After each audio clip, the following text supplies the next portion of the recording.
नहमदुहु व नसल्ली अला रसूलिहिल करीम अम्मा बाद। हैप्पी लाइफ चैनल के मोअज़्ज़ज़ सामीन व नाज़रीन और उम्मत मुहम्मदिया की मुक़द्दस माओ बहनों और बेटियों, अस्सलामु अलैकुम व रहमतुल्लाहि व बरकातुहू। उम्मीद करता हूँ कि आप जहाँ पर भी होंगे अल्लाह के फज़ल व करम से खैरियत से होंगे और दुआगो हूँ कि अल्लाह तबारक व तआला आपको दीन इस्लाम के साथ सेहत व सलामती वाली, प्यार व मोहब्बत वाली, खुशियों वाली और पाकीज़ा लाइफ और ज़िंदगी अता फ़रमाए। अल्लाहुम्मा आमीन, अल्लाहुम्मा आमीन। प्यारे सामीन व नाज़रीन, क्या आपके घर में आपका भाई या आपकी औलादों में से आपकी फैमिली का कोई भी मेम्बर नशा करता है या नाफरमान है? उसके लिए मैं आपको आज अमल और वजीफ़ा बतलाने लगा हूँ। ये सुने और अमल करें।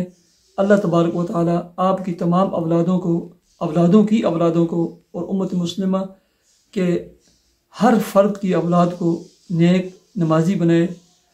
अल्लाह तबारक व तआला तमाम मुसलमानों की औलादों को बुरे दोस्तों से, बुरी मजलिसों से, बुरे दोस्तों की बुरी हरकतों से महफूज रखे, शैतानी वसवसों से, शैतानी हथकड़ों से महफूज रखे, नेक और नमाजी बनाए। अल्लाहुम्मा आमीन। प्यारे सामीन व नाज़रीन, मगरिब या इशा के बाद एक मरतबा सूरह यासीन पढ़ें। उसके बाद 2 रकात नमाज सलात हाजत के नवाफिल अदा करें। सामने पहले से साफ़ पीने वाला पानी रखें। आपने करना ये है कि सबसे पहले आपने सूरह फातिहा 11 मरतबा पढ़ें और उसकी जो 11वीं मरतबा होगी उसमें इहदिनस सिरातुल मुस्तकीम जो आयत है इसको ना आपने 21 मरतबा पढ़ना है। ये जब मुकम्मल कर लें पानी पर दम कर लें। 4 अस्माउल हुस्न हैं, या अल्लाहु, या मानिउ, या सबूरु, या हादी। ये 4 अस्माउल हुस्न, या अल्लाहु, या मानिउ, या सबूरु, या हादी, ये आपने 71 मरतबा पढ़ना है। 71 टाइम्स रीड करने हैं। उसके बाद जो है ना पानी पे दम करना है। फिर आपने 71 मरतबा या अल्लाहु, या रहमानु, या रहीमु, या लतीफ़ु, या हादी, या अल्लाहु, या रहमानु, या रहीमु, या लतीफ़ु, या हादी 71 मरतबा ये पढ़ने हैं और पानी पे दम करना है। आपका ये अमल मुकम्मल हो गया। अब आपने इस पानी को उस औलाद को पिलाएं। अगर औलाद दूर है तो पौधों पे थोड़ा सा डाल दें।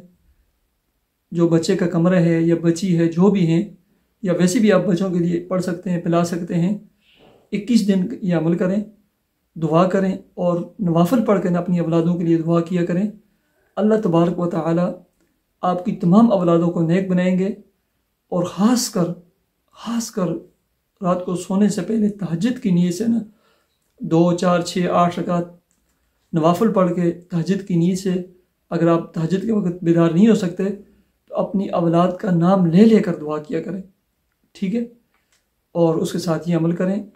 दुआ गो हूँ कि अल्लाह रब्बुल इज़्ज़त आपकी तमाम औलादों को नेक नमाजी और दीनदार बनाए, आपका दस्त बाजू और सहारा बनाए। अल्लाह तबारक व तआला आपकी तमाम औलादों को अच्छे ख़ानदान और अच्छी फैमिलियों के रिश्ते अता फ़रमाए और अल्लाह तबारक व तआला आपकी जॉब, मुलाजमत, काम और कारोबार में खूब बरकतें अता फ़रमाए। आपकी तमाम माली मुश्किलात को दूर फरमा कर आपके कर्ज़ों की अदायगी का असबाब पैदा फ़रमाए और अल्लाह तबारक व तआला आपको ज़ाती और कुशादा घर और प्लाट अता फ़रमाए। अल्लाहुम्मा आमीन। मुझे इजाज़त दीजिए। अल्लाह हाफ़िज़।